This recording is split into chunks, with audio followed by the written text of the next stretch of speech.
Hello, everyone. Welcome to the Newsbrowse News broadcast. Bolivia's largest labor union federation, KOB, initiated an indefinite nationwide strike on Tuesday, featuring widespread road and street blockades. This action marks a significant escalation in ongoing protests triggered by fuel shortages, unaddressed wage demands, and strong opposition to a package of economic reforms proposed by President Rodrigo Pazer's government.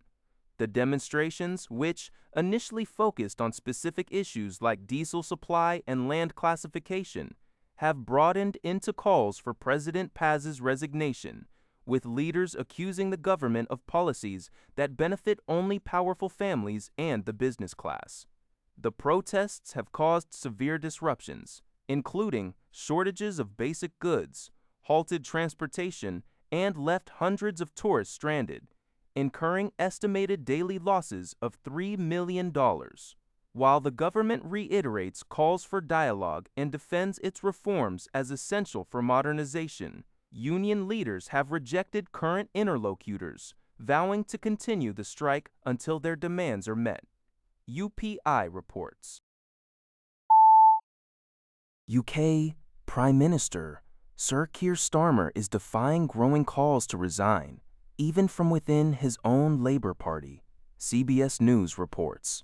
Following disastrous local election results last week where Labour lost 1,000 council seats and its grip on the Welsh legislature, a fifth of Labour MPs and 4 cabinet members have urged him to step down. Starmer, whose popularity has declined since taking power in 2024, insists he will get on with governing and take responsibility for delivering promised change. The election saw significant gains for Nigel Farage's Populist Reform UK. While 80 MPs publicly called for his resignation, they haven't unified behind a single alternative candidate, making a forced removal difficult. Some Labour figures, like Stephen Hayton, argue the party's issues run deeper than the Prime Minister and require policy changes. The article also notes criticism over Starmer's appointment of a former Jeffrey Epstein associate as ambassador to Washington. Al Jazeera reports that the Pentagon has announced an updated cost of $29 billion for the ongoing U.S.-Israel war with Iran.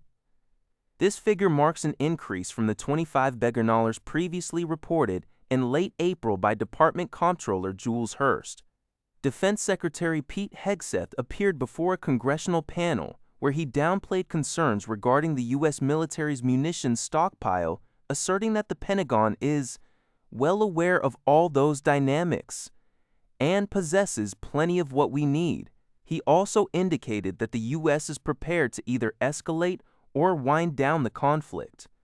The fighting has largely been paused since April 8th, but President Donald Trump recently rejected a new ceasefire proposal from Iran, describing the current pause as on life support and unbelievably weak. Critics like U.S. Representative Ro Khanna and Harvard economist Linda Bilmes estimate the total economic cost to the U.S. could be significantly higher, ranging from $631 billion to $1 trillion due to factors like increased gas and food prices and the closure of the Strait of Hormuz.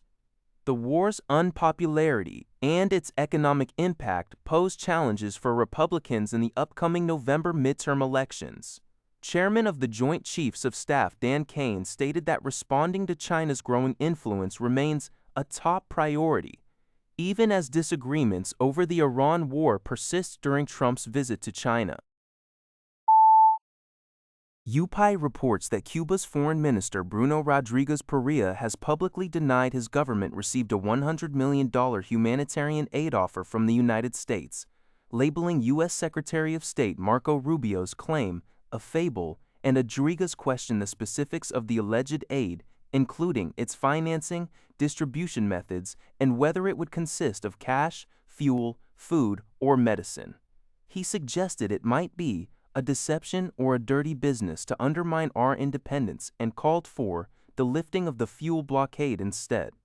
Rubio had stated that the U.S. offered the aid, but Cuba refused its distribution, aiming to assist Cubans suffering under the current regime. President Donald Trump also mentioned future talks with Cuba, describing it as a failed country seeking help. These statements come amid rising tensions due to recent Trump administration sanctions against Cuba's military conglomerate. Al Jazeera reports that Israel's ongoing war in Lebanon is leading to a lost generation of Lebanese students. The conflict has displaced hundreds of thousands of students and teachers, with many schools in southern Lebanon either destroyed or repurposed as temporary shelters for displaced populations. This dire situation is compounding an already fragile education system, which has been severely impacted since 2019 by political unrest, the COVID-19 pandemic, and a devastating economic crisis. While efforts such as online learning and temporary centers have been implemented, education experts note their ineffectiveness for vulnerable students due to limited internet access, electricity shortages, and lack of devices. The focus on core subjects to compensate for lost time has inadvertently neglected crucial civics education, posing a threat to national unity in Lebanon's multi-confessional society. Rising poverty forces families into impossible choices, increasing child labor and marriage, all while humanitarian funding is under immense strain. Teachers, the backbone of the system, have also suffered an 80% salary devaluation and face threats, with 30% leaving the profession. Experts emphasize the urgent need for comprehensive, innovative interventions to prevent long-term societal damage. That's all for this video. Thank you for watching. See you in the next video.